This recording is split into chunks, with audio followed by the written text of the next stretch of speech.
Saaremaal, seal kus meri ja tuul räägivad iidseid lugusid, elas vägilane Tõll. Ta oli rahva kaitseja, tugev ja õiglane, kes tõusis igal hommikul, et valvata oma saart.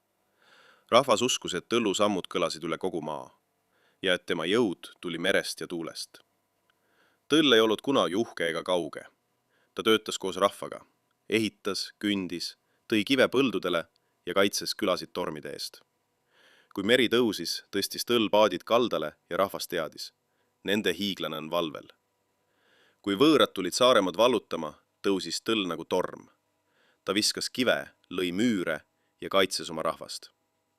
Rahvas laulis, et Tõll võitles mitte vihast, vaid õiglusest, et ükski võõras ei võtaks nende vabadust. Kui võõrad tulid taas, ei suutnud Tõll enam vastu panna. Rahvas nägi, kuidas ta astus merre ja kadus lainete taha. Nad uskusid, et Tõll ei surnud. Ta jäi valvama Saaremaad, tuule ja vee vaimuna.